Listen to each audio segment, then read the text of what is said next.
Welcome back to Reading Bear. Today, we will take a look at some new malicious compliance stories.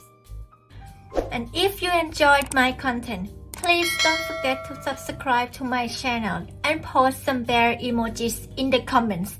Let's go! First one is titled, "You want to wait 3 weeks to display your products? Fine by me. I worked for a very long time for a toy store. I then moved out of state and found another toy store to work at and was the assistant manager there as well. I thought the atmosphere would be the same. I was very wrong. It was a cool place to work. I loved interacting with the kids and working customer service. Aside from the occasional Karen, all was good. Now once we got a huge shipment and a lot of it was cute little dolls that are quite expensive and hail from France. The display was super cute, but it was one of those easy assembly cardboard contraptions that were supposed to be held together by these push-pin rivets. No big deal. I built a lot of toys and displays in my time. I start organizing everything and notice the baggie of rivets is missing. Again, no big deal. I am a flexible person and was taught to keep pushing no matter what, so I found the world's smallest zip ties that we had on hand and noticed they were the same size as the little holes and would work perfectly. Now, all would have been fine except Big Boss, Tim, name changed, was very particular about how he wants his stores to look and be organized, nitpicky. He so happened to be in the store that night and he told me to contact the doll people and let them know I needed this one set of very small pieces and not to build this display until we had those. To keep the look of the display, I tried telling him that I had had previous experience from my other toy store with this particular company, and while they were great at shipping things out, sometimes their displays took forever to ship out. However, he cut me off and told me to just wait for the part and don't build it until it comes in, okay? So I said okay. Many co-workers came up to me and asked why there was all this new product sitting back there, and I told them what happened, and they studiously ignored the dolls as they too had just about had enough of Tim's nitpicking. Thing is, without this display we did not have the room for this new product. The purpose of the display was to have a freestanding area that would be available to display these beautiful little angels. Otherwise, they had absolutely no place to be put. I tried asking him again the following week, when he came in for 2 minutes to drop off something, if I should just build the display because the dolls were not out and thus causing us to lose out on sales. But again I was cut off and told to just wait without letting me finish my sentence. He then left as he was in a hurry. A couple more days go by and he finally has time to stop by and look around, and he asks how the dolls have been selling as he did not see them out. Have we sold out? I proceeded to lead him back to the stock room and show him the area I had so beautifully arranged for all of the precious little dolls, as well as a very detailed note with contact dates for the company regarding the rivets. Tim, so you haven't put them out? Me, Tim, you said not to build the display without the rivets. I tried showing you my alternative, but you said to just wait for them, and so we are still waiting. Tim, but they need to sell. These are new. Me, without the display we just don't have the space. I suppose I could take something else off the floor and put them out if you want. Tim, build the display with the zip ties. Once the rivets get here we can just replace them. Note, this is exactly what I had recommended before, so I did as I was told and finally sold many of the cute little dolls, but definitely not as many as could have been sold earlier. Tim was very upset as he did not like being wrong and hated when anyone stood up to his ridiculous requests or offered any suggestions. He soon learned that I kind of knew what I was talking about, but I did end up quitting shortly after because he was just a pill to work for, and he never took any of my suggestions. Still running Windows 99 and no hopes for an update anytime soon, last I heard. As a person outside of his payroll he's a cool dude, but working for him is just a whole other can of beans. ETA, Windows 99 is a running joke that we had because one of the younger kids working there, born in 2000, joked that the computer had to be at least 1 year older than her. So it was the inside joke at the store. Next one is titled, "My manager thought hiding my quota would make me work more." I started working at a chain supermarket in November 2019. I worked as a Cap 2 associate, stocking shelves, unloading trucks, stuff like that. My supervisor when I started was amazing. She had some higher expectations than possible for me only working there for a month, but generally I would get a quota, say 8 hours, and would have to get that section done in that time frame. Any time exceeding the 8-hour workday, I had to warrant someone getting sent over from a smaller section of our department to help me wrap it up. Skip ahead another month and she has to go on leave for about a month. My average quota gets up to about 14 to 16 hours a day, and our manager gets moved to the night shift. In comes a new manager. This guy was a nightmare. I stopped getting help in the juice and water section that I worked, and ended up with a few large pallets left at night for the overnight cruise because, like I said, I was getting 14 to 16 hour quotas to fulfill in my 8-hour shift. Once the DM stopped helping him make the sheets and gave him control, he started pulling me to the side and constantly told me to work faster, to which I would reply, "I'm working as fast as I can, I'm getting double the amount of work to do in the same amount of time." He doesn't listen. Then comes the first week of February. I check my department, still working in juice in water. Great, my specialty. I look over at the quota, it's blank. I think nothing of it, get my usual amount of pallets and don't finish them all. This goes on for about a week before he comes up to me again. "Op, you aren't getting your quota done on time." I can't get it done on time if I can't see the amount of time it's supposed to take, plus it hasn't changed in quantity since January. I'm still getting a bunch of freight to move to the floor. "You really need to start finishing your quota either way, overnights are complaining. Can you at least send someone over from paper and chem, the fastest aisles, usually done in 4 hours. No, you have to do what you can do." Here comes the malicious compliance. I still wasn't getting my quotas printed, but everyone else was.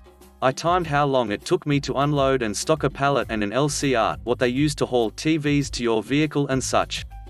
My average time was 1:30 for each pallet, which I had to move 2,500 pounds of liquids by myself onto the floor using a normal jack. Carts took me about 30 minutes. My average night had 2 carts and 7 to 8 pallets from the GM truck and the product that gets pulled in the morning. Every day we had to unload trucks for a different department that worked at the same time as us, and take an hour lunch. That takes up about 120 out of my 8-hour workday. We also had to pull everything unloaded from the GM truck to the floor for overnights an hour before closing. From then on I started checking out the pallets and carts, then wrote in the time that it would take me on the quota sheets. Still around 13 hours of labor on a light night, including unloading the other truck for the other department. I stop unloading the trucks that come in, and taking half lunches and no breaks. They required 15-minute breaks 2 hours before and after lunch. I ask my friend in the aisle next to me if they can grab the coffee, tea, syrups, anything else that was technically theirs that I still had to stock for them. They had no problem with it, and it took about a full pallet and a cart away from my time. I started staying late and stopped pulling GM freight for the overnight crew. After a large check full of overtime and scolding from higher-ups on skipping my breaks, my manager finally says something. "Why aren't you helping out with the trucks? You told me to just worry about my quota. You need to start helping out your co-workers. And you can't skip breaks and lunches and work late. That gets me in trouble and you. Well, I need to get the quota done. You told me that's what I had to do no matter what. You need to get it done and still help. I can't do that in the time I'm given. I can see I'm getting nowhere, just go." Every day after that I started getting not only quotas, but 2 additional people would be unloading juice and water pallets with me, and make me go to lunch with them and on breaks. I quit in March to move to VA, but I would never work there again. Next one is titled, "When will I get my free hours?" Later. There is no more later. My very first job was working as a doctor in a police-only health center. I don't know if these exist in other countries. Meaning my boss was a police captain and my supervisor an officer, just like the rest of the non-health staff. My contract had a 24/7 availability clause, meaning they could call me at any time and I had to go, even if I was off schedule. The condition, by contract, was that these extra hours would later be taken off from my normal work day.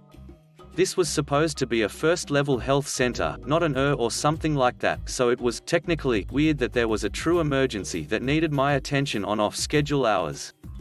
But my boss was in a hole. I don't know if his position had gone way up into his head or that he had become so accustomed to treat his officers like slaves, but this dude was extremely demanding. The guy would call me on Saturdays, Sundays, holidays, midnight, and basically at any random time he could think for things that were in most of the cases extremely dumb and that could wait normal attending hours.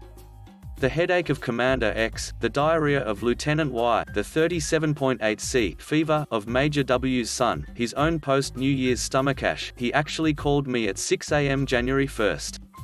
You get the point. But when it was time to pay me back? No, we were always too busy in the center and had too many patients to authorize my free hours. We were not, but whatever. Every time I tried to use the time he owed me, he would say, "Later doctor, later." I honestly think that he expected me to forget about it. But I didn't, and neither did bureaucracy. Each time I had one of his extra consultations, I had to inform my supervisor and she had to sign a timesheet that I kept very, very safe in my home. It was way too common for vacation, permit and sick leave documents to magically vanish before they were approved. By the time my one-year contract, which I was not planning on renovating, was coming to an end, this man owed me not 1, but 2 whole weeks of time. I went to him after attending my last patient of that faithful Friday afternoon and kindly asked, for the last time, about my free time. "Later doctor, later."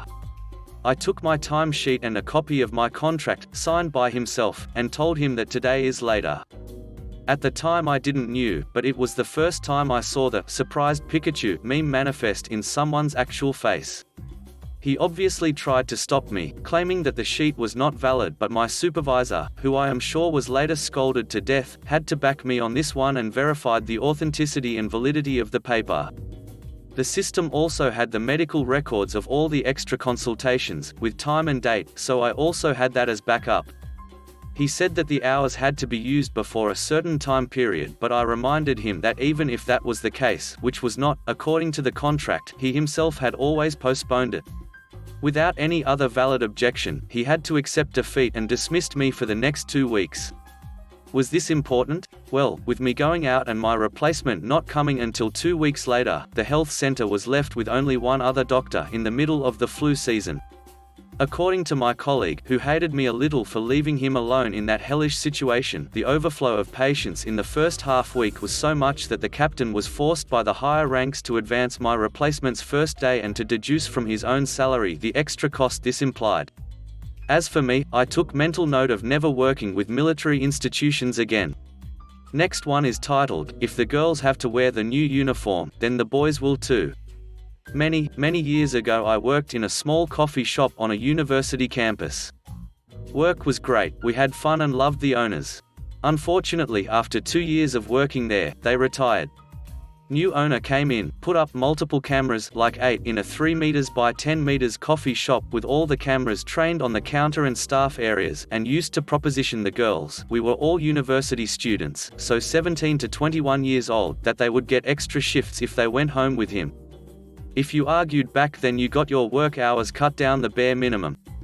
A couple of months in, he decides that he's going to change the uniform.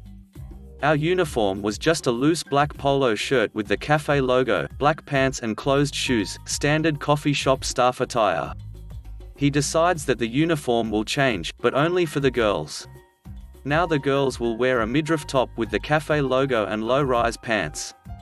The boys still get to wear the old uniform. We argued that it was unsafe, hot coffee and plates of food next to bare skin, and got told too bad, so sad. Staff got together and hashed out a plan. The first day of the new uniform, the girls showed up in the old uniform. The boys showed up in the midriff tops and the low-rise pants. The new uniform policy lasted an hour. Boss was not impressed. No one lost their job because our coffee shop was right next to the law faculty. One of the students had already had a conversation with her lecturer about what was going on. I'm pretty sure that if we'd been fired for non-compliance with uniform, that the boss would have found himself in far more trouble. Next one is titled, "Bring Chlorine to the Pool." Several years ago I worked for a large water park and I was the chemical guy. The dude who trained me was a plumber. However, he was not my supervisor. My job was to go around and check all of the pool's chemicals every morning and adjust them as needed. I got really good and really fast at this. So I usually was one of the first people back to the shop and would just drink hot cocoa. Anyways, I guess he was having a bad day because he comes by and start yelling to my manager that I'm cutting corners because I am not cleaning every single filter every single day. Something that they said I didn't have to do. So after he says that I say, "I don't know man, sounds like a training issue." I inquire more about the corners I'm cutting and he replies, "Well, you were supposed to drop chlorine off at insert right for me and never did." I said, "I'm sorry. I am human and I do forget things," so the next day I wake up super early and get there before everyone else. I take down our 100 pounds bucket of chlorine and wrapping paper and wrap the thing up like a Christmas present. I then got the manager in on it to call him on his walkie-talkie and tell him there was a surprise waiting for him at the ride. He went down there and was upset about it. He told me to unwrap it, but I never did. I told him that it was his gift and he would need to unwrap it. He finally did about a month later. I guess the chlorine wasn't that urgent after all. Next one is titled, Work Provides Cell Phones. I work a job that provides cell phones as we are on call 24 hours. Keep in mind this is when cell phones were not new but still kinda new for a lot of people. Work decided that all mid-level management need to have phones provided by work and paid for by work. Few years go by, phones improve and so on. We get a new boss. He implements the phones are for work only use. Keep in mind this company is very large and spends millions on dumb stuff every year. So he starts with, if you're going to use the phone for personal use, get your own phone and turn in the issued one. So a few of the heavy hitters turn in the phones. Then the fun begins. Calls from work go unanswered, texts don't get answered. Work goes to less qualified crews and become a larger problem. When asked why phone calls and text aren't be answered, the response, "This is my phone and I pay the bill. If I don't want to answer it, I don't have to, it's for my convenience, not yours." Next one is titled, Mutual Malicious Compliance. I had a high school history teacher who hated me. Hated me because I always fell asleep in his class. But I only had his class every other day, and the other days I had math, which I was also not good at, but I was perfectly alert. It was literally just his voice and the constant crash course videos. Way too monotone, it literally lulled me to sleep. Anyway, end of the year final, he gave us several assignment options. 4 types of digital presentations, and the 5th choice was a 10-page essay about the life of a historical figure. I chose the essay. I wasn't initially trying to be maliciously compliant. I didn't realize the essay was placed there to lead us to the other group project choices, because he didn't want to grade the essay. Why not just not give the choice? I chose the essay because I was good at essays, and while I was also good at digital presentations, I wasn't in the mood to create one in a group. I preferred to work alone. So when I told him my choice, he sighed and asked who I wanted to write my essay on. I asked to do a certain literary figure.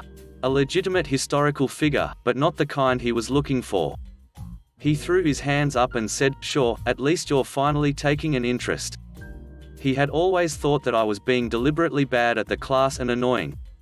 I believe here is where he thought I was again being annoying, so if that's what he thought, that was what I would be. I knew that there is not a whole lot of information about this guy's life.